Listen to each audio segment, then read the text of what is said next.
फ्रीट forwarder क्या होता है? अब आपकी गुड्स जब तैयार हो गई और उनकी इंस्पेक्शन भी होगी, इंस्पेक्टर से रिलेटेड हम आगे चल के बात करेंगे, अभी इसको स्किप कर रहे हैं। तो जब आपकी गुड्स तैयार हो जाएंगी, अब हम उनकी इंस्पेक्शन करवाएंगे। जब इंस्पेक्शन भी कंप्लीट हो जाएगी, फिर हम उनको जो प्रोडक्ट्स उठा के हमने भिजवानी है यूएस में या यूके में, तो जो पर्सन या एजेंट रिस्पॉन्सिबल है हमारी गुड्स को ट्रांसपोर्ट करने का, उसको हम कहते हैं फ्रीट फॉरवर्डर। फ्रीट फॉरवर्डर और a forwarding agent is a person or a company that organizes shipments for individual or corporations to get goods from the manufacturer or producer to a market, customer or final point of destination। ठीक है जी, Amazon के ware house में in short के जो बंदा हमारा माल clear करके पहुंचवाएगा, हम उसको कहते हैं फ्रीट फॉरवर्डर। तो रेट जो है वो डिफरेंट होते हैं। पहले भी मैंने आपको लास्ट टाइम भी आइडिया दिया था कि यूएस में बाय सी का रेट 2.5 है और 2.5 पर केजी, और इसी तरह यूके में 3.5 तक एक एवरेज रेट है। You can find the forwarders on Alibaba, Fiverr, Facebook, and e-commerce groups. Search for feedbacks on services on all available forms before hiring an agent। अच्छा, जब भी हमने फ्रीट फॉरवर्डर को हायर करना है तो हमने उसके फीडबैक्स को जरूर देख लेना है। वो बेशक अलीबाबा पे मौजूद हो, फॉरम्स पे हो, कहीं पे किसी इंडिपेंडेंट वेबसाइट पे हो, लोग उनके मुतालिक क्या राय दे रहे हैं, ये हमने लाजमी चेक कर लेना है। अब फॉरवर्डर्स को कुछ एक्स्ट्रा डिटेल्स रिक्वायर्ड होती हैं आपकी गुड्स को क्लियर करवाने के लिए। एक तो प्रोडक्ट का नाम, पिक्चर, क्वांटिटी, बॉक्स की डायमेंशंस, बॉक्स का वेट, ये चाहिए होता है, ये तो ऑब्वियस चीज है। दूसरा उन्हें चाहिए होता है आपका एचएस कोड। एचएस कोड होता है harmonised commodity description and coding system से कोड बनता है जो कि 6 से 10 डिजिट्स का होता है। किसी भी गुड्स को किसी भी कंट्री से एक्सपोर्ट करने के लिए एचएस कोड का होना लाजमी है। इवन कि अगर आप ये पाकिस्तान से भी कुछ एक्सपोर्ट करते हैं तो एचएस कोड होता है, हर प्रोडक्ट का एक एचएस कोड है। इससे ये होता है एचएस कोड से कि जो आपका शिपिंग, आपका क्लियरिंग, आपका कस्टम का डिपार्टमेंट है, वो आइडेंटिफाई करता है कि ये कौन सी गुड्स हैं, किस तरह की ये गुड्स हैं, इन पे कितना टैक्स लगना चाहिए। तो ये एक स्टैंडर्ड सिस्टम है, पूरी दुनिया में ये इस्तेमाल होता है, जहां भी चले जाए, पाकिस्तान में भी, अमेरिका में भी, चाइना में भी एक ही सिस्टम है। तो एचएस कोड आपका जो है ये सप्लायर आपको प्रोवाइड करेगा कि इस प्रोडक्ट का एचएस कोड क्या है। हम वो एचएस कोड जब फॉरवर्डर को देंगे तो वो फिर हमें एस्टिमेट करके बताएगा कि इसमें इतने चार्जेस लगने हैं हमारे।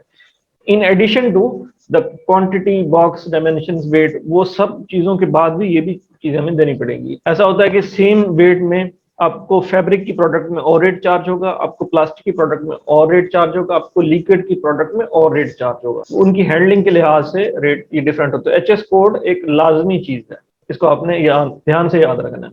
लोकेशन बतानी है आपने गुड्स की कि कहाँ पे आपकी गुड्स पड़ी हैं और कहाँ पे आपने भेजनी है। और इसके अलावा शिपिंग टर्म्स हैं। शिपिंग टर्म्स में डीडीपी, डीडीयू, डैप आ जाता है। इससे मुराद ये है कि आपका जो फॉरवर्डर है वो गुड्स को क्लियर करवाएगा अपनी कंपनी के नाम पे या आप क्लियर करवाएंगे अपनी कंपनी के नाम पे। तो ये चीजें आप उनसे पहले तय कर लेते हैं। नेक्स्ट है जी पैकिंग इंस्ट्रक्शंस। जब गुड्स हमने पैक करवानी है तो हमने सप्लायर को कुछ इंस्ट्रक्शंस देनी है, या हमने इन चीजों का ध्यान रखना है कि ये सप्लायर गलती ना करे। ठीक है, एक तो हमने व्हाइट बॉक्सेस नहीं यूज करवाने, हमने 5 लेयर कोरोगेटेड कॉटन यूज करवाने। मैं अभी आपको बताता हूँ, आगे चल के एक्सप्लेन करता हूँ कि ये क्या होते हैं कॉटन। जब ये हमारे बॉक्सेस बन जाएंगे तो फिर हमने इनको रैप करवाना है टेप से। किसी ने अगर एयरपोर्ट पे जाने का इत्तेफाक हुआ हो तो ये व्हाइट कलर की इस तरह से रैपिंग होती है, इस तरह से ये रैपिंग हुई होती है। ठीक है, तो इस तरह से हमने टेप चढ़वानी है। आपके जो बॉक्सेस हैं वो प्रॉपरली फिल्ड होने चाहिए, इसमें एम्प्टी स्पेस कोई ना हो। जिस तरह से ये बॉक्स है आपको नजर आ रहा है, इसमें कुछ यूनिट्स इस तरह से एडजस्ट किए हुए हैं और बाकी दो यूनिट्स इस तरह से एडजस्ट किए हुए हैं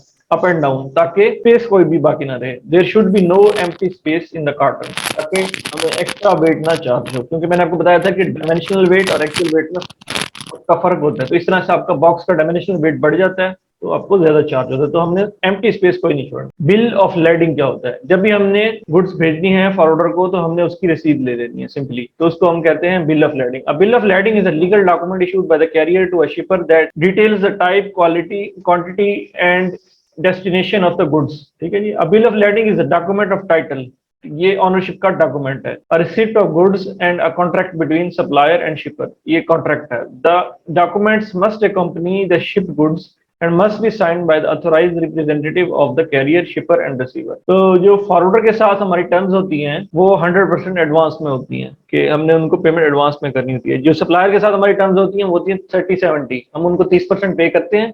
जब वो गुड्स बना लेते हैं, इंस्पेक्ट हो जाती हैं, तो फिर बाकी 70% पे करते हैं। जब वो तैयार हो जाती हैं फिर हम फॉरवर्डर को हायर करते हैं, इनको पेमेंट यूजुअली एडवांस होती है, ये सारे एडवांस पेमेंट लेते हैं। लेकिन अगर कोई अच्छा फॉरवर्डर आपको मिल जाता है तो फिर आपसे 30-70 या 10-90 की भी टर्म्स एग्री कर सकते हैं। एसओपीज क्या है जी फॉरवर्डर से डील करने के? हमने ऐसे फॉरवर्डर्स को अवॉइड करना है कि जो खुद ही सोर्सिंग एजेंट है और हैं भी पाकिस्तानी। आपको फॉरम्स पे इधर उधर ऐसे अच्छे खासे लोग मिलेंगे जो चाइना में 1 साल 2 साल लगा के आए हैं, अब वो सोर्सिंग एजेंट भी बने हुए हैं और फॉरवर्डर भी बने हुए हैं।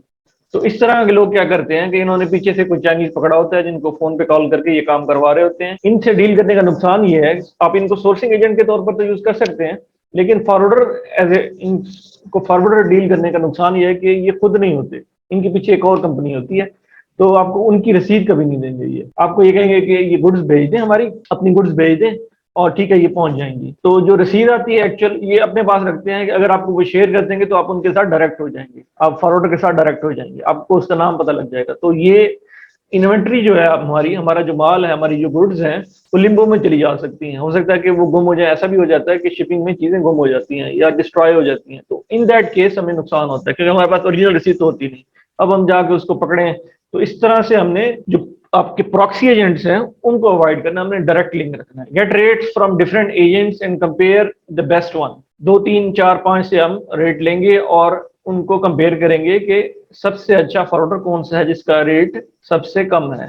लेकिन हमने सिर्फ रेट्स को भी नहीं कंसिडर करना, हमने फीडबैक लाजमी देखना है, क्योंकि ऐसा होता है कि जो लोग फ्रॉड करने के चक्कर में होते हैं वो रेट बहुत कम देते हैं। आप ये अंदाजा लगाएं कि अगर 2.5 का रेट चल रहा है तो ऐसा भी है कि कुछ फॉरवर्ड 1.5 या 1 का रेट हमें दे देते हैं, $1 पर केजी। तो ऐसा होता है कि जब हम गुड्स उनको भिजवा देते हैं फिर वो हीले बहाने करके हमें इंक्रीज कर देते हैं। पहले तो ये कहेंगे कि आपकी जो गुड्स आई हैं उनका साइज बड़ा है, उनका जो बॉक्सेस हैं वो इतने नहीं इतने हैं। आप कहेंगे नहीं जी हमारे तो सप्लायर ने हमें ये कहा था कि इतने बॉक्सेस हैं, लेकिन वो बढ़ा देंगे। दूसरा वो वेट बढ़ा सकते हैं कि ये देखें जी हमारे उसमें ये आ रहे हैं। तो इस तरह के हीले बहाने करके वो रेट बढ़ा देते हैं। तो बहुत ज्यादा एक्सट्रीमली जहां पे कम रेट मिल रहा है तो वो हमें थोड़ा सा उसको अवॉइड करना चाहिए। It's a common practice of the forwarders in China to increase the weight after receiving the goods. इस तरह से करते हैं अमूमन चाइनीज जो है, अनलेस कि आपको अच्छे रिव्यूज वाले मिल जाएं, कि रिसीव होने के बाद गुड्स की प्राइस बढ़ा लेते हैं। Scam forwarders also increase the price and use other blackmailing techniques once they receive your goods on low price quotations। ठीक है, बहुत ज्यादा लो प्राइस कोटेशन आपने अवॉइड करनी है कि जो हाफ आपके फर्क में हो। Price change every week, make sure your supplier gets the goods within the same week of the quotation or pre-plan the situation after negotiating with the forwarder। तो ऐसा भी होता है कि ये जो रेट देते हैं आपको, ये आपका सैटरडे तक होता है, जैसे ही नेक्स्ट मंडे आएगा वो रेट चेंज हो जाता है। तो मेरे साथ एक ऐसा हुआ एक दफा कि मैंने गुड्स एक सप्लायर से हमारे फॉरवर्डर को भेज दी। तो गुड्स उन्होंने शायद फ्राइडे को भेजी और ट्यूसडे को जाके पहुंची, 3 4 दिन लग गए पहुंचते हुए। तो जैसे गुड्स पहुंची तो फिर रेट उन्होंने, जो फॉरवर्डर था हमारा, उसने बढ़ा दिया कि इस वीक का हमारा ये नया रेट है, इस पे आप लोग करें। तो इस सिचुएशन को हमने प्री प्लान कर लेना है कि हमारा जो सप्लायर भेज रहा है, पहले तो या तो हम इन्फॉर्म कर दें अपने फॉरवर्डर को कि आपने रेट यही रखना है, आपको गुड्स 2 3 दिन लेट मिलेगी।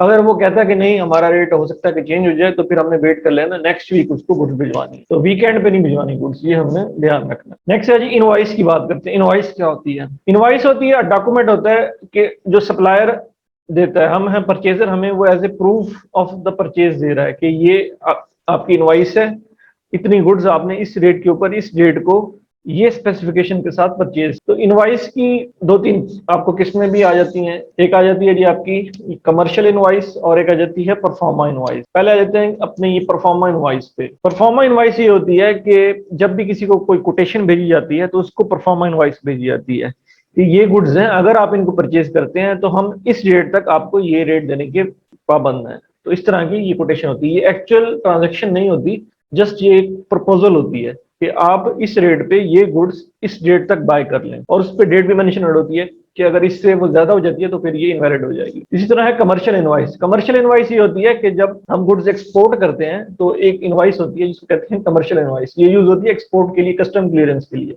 इसको हम कहते हैं कमर्शियल इनवॉइस। और सिंपल इनवॉइस जो है हमारी, इस पे सिर्फ इनवॉइस लिखा होता है, तो वो हमारी गुड्स की ऑनरशिप को प्रूफ करती है। इन केस हमारी इन्वेंट्री अमेज़न में मिस हो जाती है तो हम इनवॉइस देते हैं, ना कि कमर्शियल इनवॉइस या परफॉर्मा इनवॉइस। बार बार ऐसा होता है हमारी इन्वेंट्री अमेज़न में जाते हुए कहीं पे गुम हो जाती है, अमेज़न से गुम हो जाती है, तो हम फिर अपनी जो रसीद है अमेज़न जो एक्सेप्ट करता है वो सिंपल इनवॉइस एक्सेप्ट करता है, कमर्शियल इनवॉइस और प्रोफार्मा इनवॉइस को एक्सेप्ट नहीं करता। पैकिंग का भी मैंने आपको बताया, इसको जरा कंटिन्यू करते हैं क्या होती है। ये आप देख रहे हैं 2-3 बॉक्सेस आपने देखे होंगे, ये घर में भी इस्तेमाल किए होंगे, ठीक है। ये गत्ते के बॉक्सेस हैं। तो एक तो ये बिल्कुल सिंपल सा बॉक्स है, ये देखें, इसमें कोई भी लेयर नहीं है।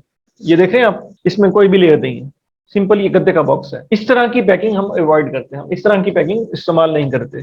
हम करते हैं ऐसा बॉक्स जिसमें इस तरह की ये लेयर्स बनी हुई हैं, ठीक है। इसको हम कहते हैं कोरोगेटेड बॉक्स। 3 लेयर्स हो सकती हैं या 5 लेयर्स हो सकती हैं।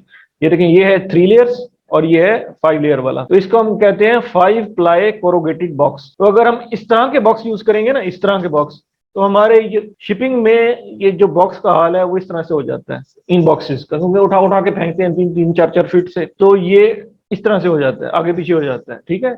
ये आप कह सकते हैं इसकी शेप खराब हो जाती है। तो जब इसकी शेप खराब हो जाती है, एक तो इन्वेंट्री जाया होने का खतरा है, टूट सकती है हमारी इन्वेंट्री, बाहर निकल सकती है, ठीक है।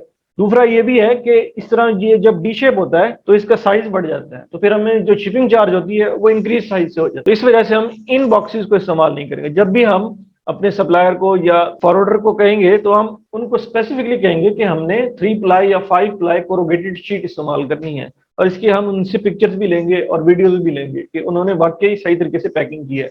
और अगर हमें वीडियो या पिक्चर में नजर आता है कि इस तरह की पैकिंग है, तो हम उनको स्ट्रिक्टली रोक देंगे कि इसको चेंज किया जाए।